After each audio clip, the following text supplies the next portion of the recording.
Halo teman-teman semua, selamat datang kembali di video Rafael Krishna Zura TV.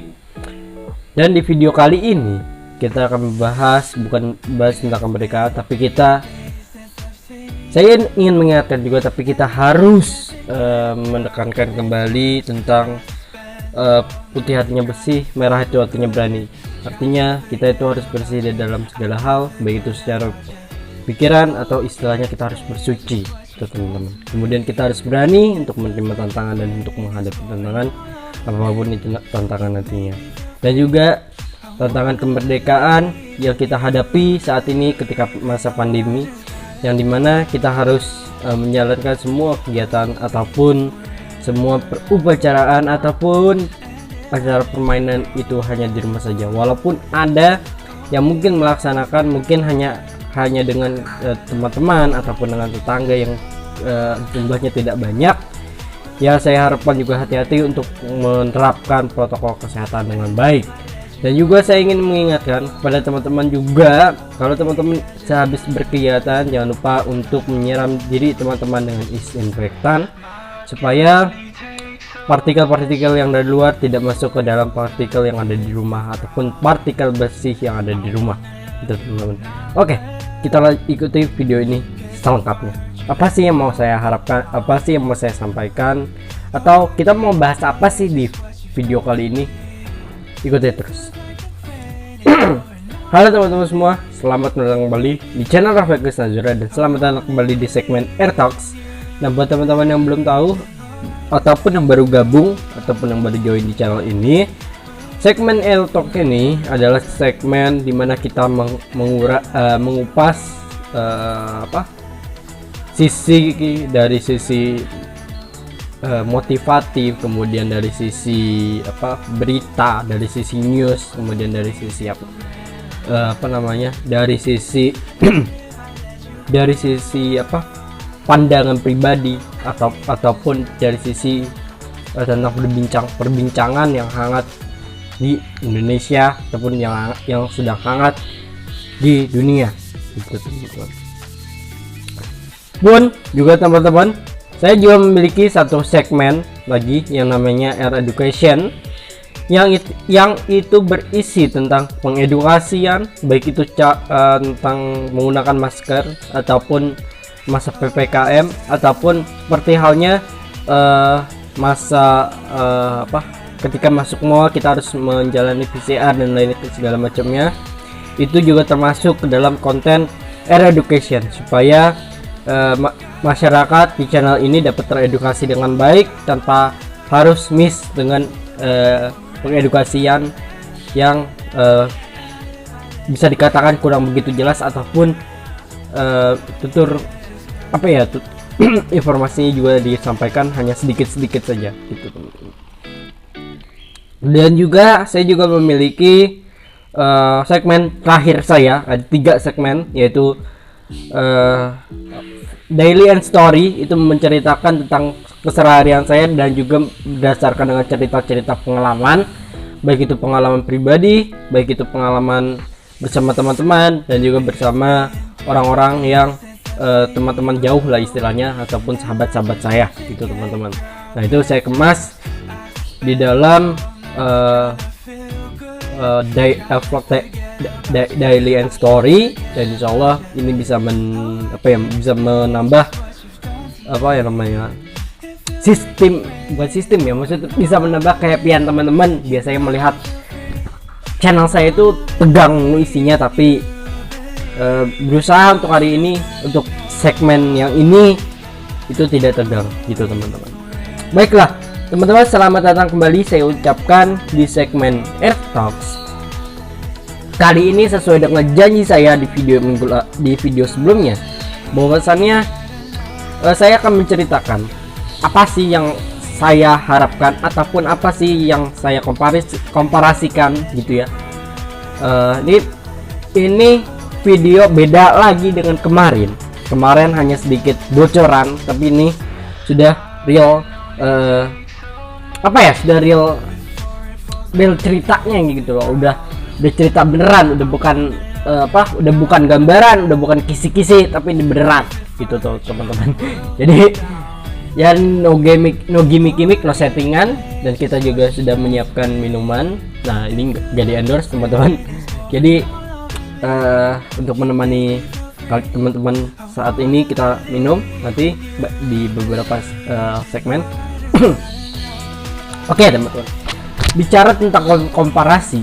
Nah dari Singapura dan Malaysia itu apa sih yang saya komparasikan terhadap instansi-instansi yang ada di Indonesia, terutama kepada instansi-instansi yang kami per 24 anak ini datangi, dan kami di sini ingin memberikan masukan apa, dan masukan yang paling penting apa untuk para instansi-instansi tersebut.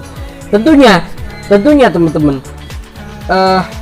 kami di sini itu memberikan saran yang cukup baik dengan komentar yang cukup baik, dan juga mengkritik dengan cara halus, dan bagaimana kritikan kami itu dapat disampaikan kepada instansi tersebut, dan instansi tersebut juga bisa memenahi fasilitasnya yang mereka kelola gitu teman-teman. Artinya apa? Mereka juga dengan masukan kita, mereka bisa mengelola fasilitas mereka dengan baik, dengan apa yang namanya, dengan ya bijaksana, supaya ini kan masuk ketentuan umum ya teman-teman, karena ini masuknya ke fasilitas umum, semua orang bisa mengaksesnya, semua orang bisa mendatanginya. Tapi kalau kita nggak memberikan saran, ya otomatis kita percuma gitu teman-teman. Kita hanya mau komparasi, tapi kita nggak ada hasil yang ingin kita komparasikan gitu loh teman-teman. Saya memberikan contoh besar terhadap KRB yang saya bandingkan dengan Botanical Garden. Nah itu kami juga mengecek di sana, dan juga kami mengkomparasikan secara persis dengan dengan teliti, dengan subjektif, dengan objektif, bahkan ya kita juga menilai dari sisi dalam, segi infrastruktur, dan juga segi pembenahan taman itu seperti apa. Nah gitu. Dan bahkan kami untuk mangrove juga kami lupa sampaikan bahwasannya kami juga mengkomparasikan di Malaysia itu ada salah tempat yang bernama Sungai Buloh. Nah di Sungai Buloh itu bisa dikatakan hampir mirip dengan mangrove yang ada di Peak. Nah hampir mirip, cuman bedanya view daripada Sungai Buloh dan juga mangrove adalah, kalau mangrove dia viewnya mengarah ke laut reklamasi ya, laut reklamasi yang beberapa tahun kebelakangan itu sudah hampir jadi biasanya gitu. Tapi kalau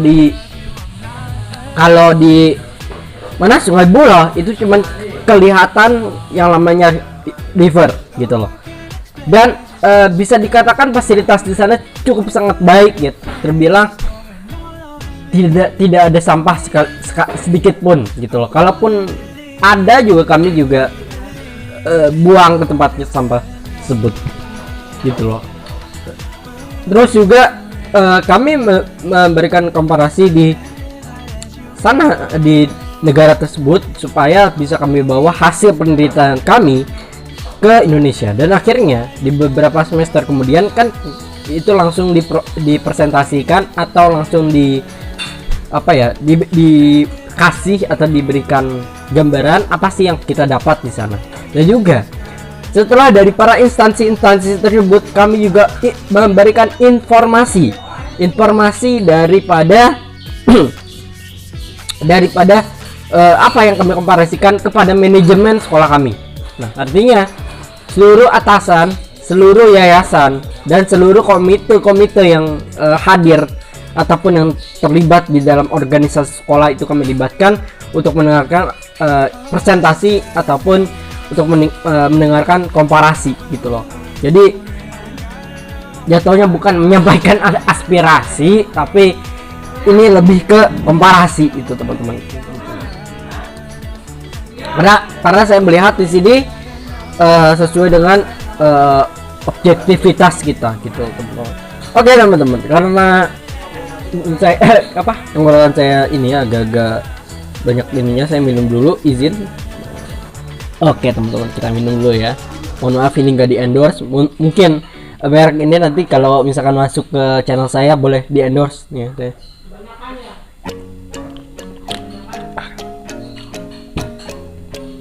Oke teman-teman, balik lagi. Nah itulah yang kami komparasikan di sana, dan juga kami berangkat ke sana juga membutuhkan biaya yang cukup banyak dan sebandinglah dengan apa yang kami dapatkan di sana. Dan juga saya katakan lagi, kami di sana bukan belanja, kami di sana bukan traveling, tapi ini kami field trip gitu ya, field trip pengedukasian ya, pengedukasian dengan komparasi yang kami bawa itu yang dari Indonesia kami bawa ke Singapura. Nah, apakah kami bertemu dengan pihak mohon maaf, trafiknya terlalu banyak dengan pihak dari Singapura Botanical Garden dan juga Sungai Buloh ya yang ada di Malaysia gitu ya. Tidak teman-teman, kami hanya memberikan komparasi dan juga kami hanya memberikan masukan kepada instansi kami yang ada di Indonesia gitu loh. Jadi kami di sini banyak sekali referensi yang kami ambil dari tempat-tempat tersebut. Nah, sama dengan yang ada di Staidus, yang ada di daerah kota tua yang ada di Malaysia. Nah, itu juga kami bawa sesuai dengan sejarah yang ada di kota tua di Indonesia. Dan juga kami memberikan informasi serta mempresentasikannya kepada pihak-pihak yang ada, yang mengelola, yang membawahi, yang memanajemeni kota tua di Indonesia ini, di Jakarta dan di Indonesia. Gitu teman-teman. Artinya kami di sini ingin membuat sebuah revolusi yang lebih baik untuk negara kita, dan juga negara kita juga harus membenahi fasilitasnya dengan baik dengan cara meminoritasi jumlah sampah di sini. Karena yang kami lihat di Jakarta, khususnya di daerah pulau gitu, masih banyak sampah-sampah yang masih berserakan.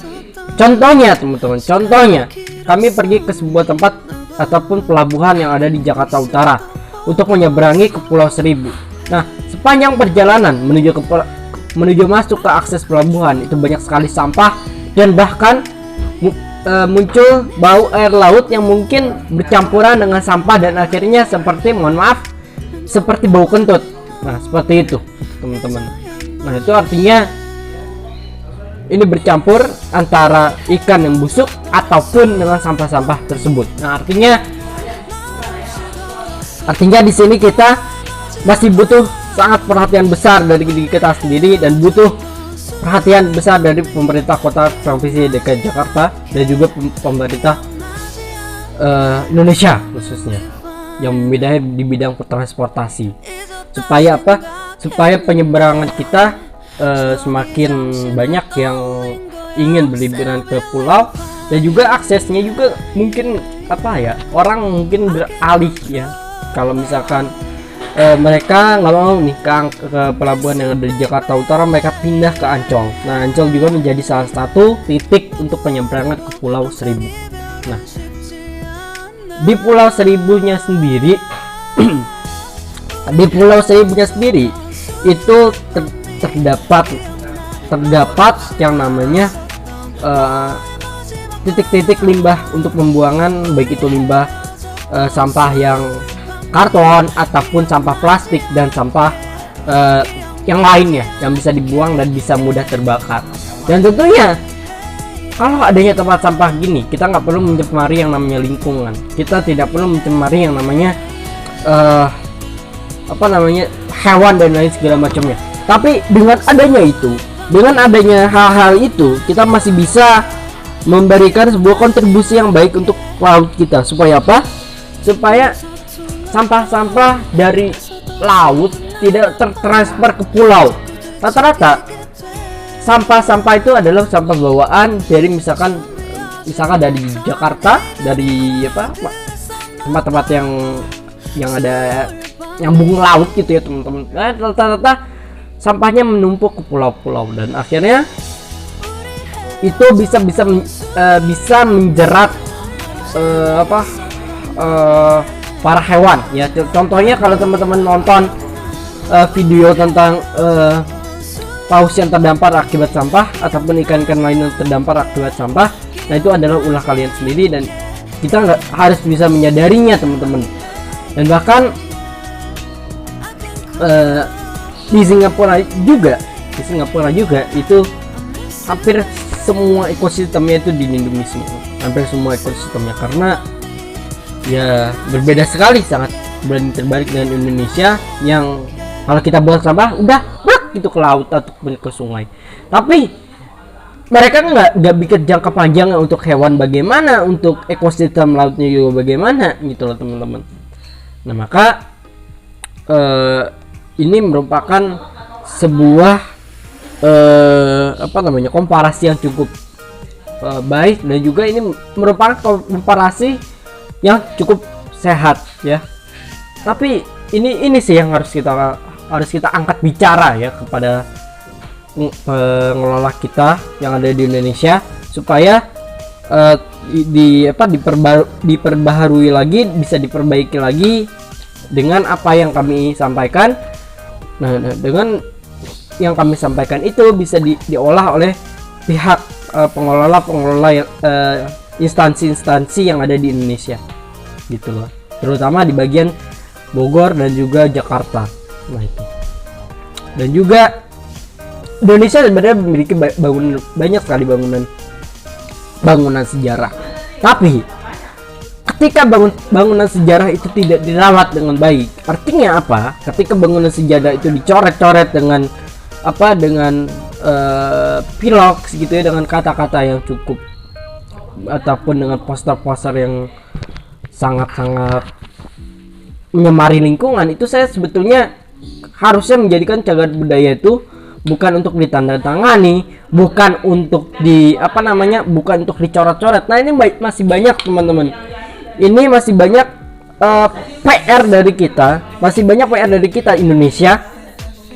Nah itu kadang kalau kita mendatangi sebuah gunung ya, kita udah baru pertama kali misalkan kita mendatangi tempat tersebut nih, kita mau teman kita nextnya datang ke kita ya, kita tulisin misalkan nama kita Rafael, misalkan teman kita R lagi, si R itu ke gunung, misalkan Gunung Rinjani. Nah dia taruh tuh, entah itu di kayu, entah itu di manapun yang bisa menjelekkan ekosistem ya, otomatis ya itu sungguh kurang bermanfaat gitu ya teman-teman. Nah maka dari itu saya ingin sampaikan beberapa poin penting tentang menghargai sebuah lingkungan dan juga sebuah alam yang sudah Tuhan ciptakan. Nah jangan sampai ciptaan itu atau yang Allah ciptakan itu diambil kembali. Nah kita masih kurang sepakat ketika orang-orang misalkan mendatangi daerah misalkan Mekah gitu ya, masih menaruhi foto-foto misalkan. Nah itu merupakan sebuah perbuatan yang tidak mencerminkan masyarakat Indonesia sekali gitu loh. Kadang ya saya mendapatkan cerita dari referensi channel ataupun dari Secure Aman Mulyana. Nah itu beliau ini menceritakan tentang bagaimana kondisi daripada yang ada di Mina ataupun yang ada dimanapun. Nah itu hati-hati teman-teman, jangan sampai negara kita dicap orang lain sebagai cap yang adjustment yang cukup jelek gitu ya teman-teman. Nah saya nggak mau mengharapkan hal-hal yang seperti itu.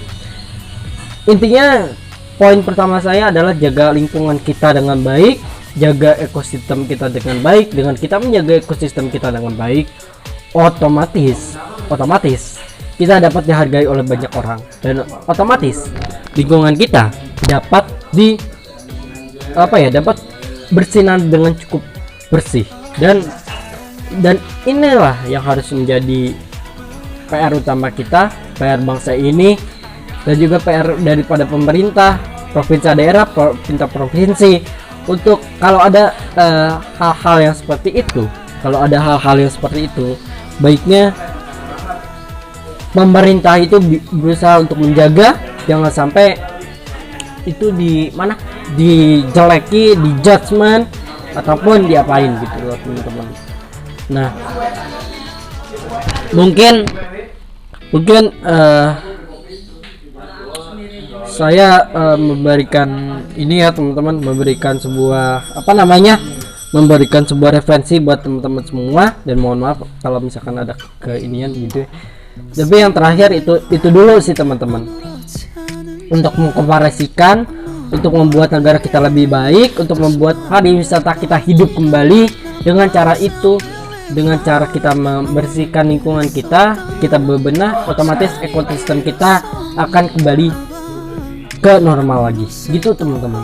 Dan itu aja mungkin video yang bisa Rafael sampaikan di Air Education Air Talks.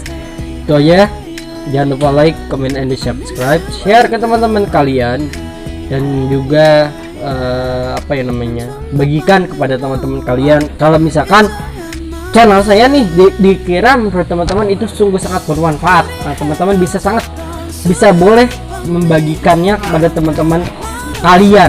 Nah otomatis subscriber di channel ini akan semakin banyak, dan juga endorsement juga akan semakin masuk banyak ke channel saya, dan juga iklan-iklan akan bermunculan. Kalau saat ini kan iklan-iklan masih belum bermunculan ya teman-teman.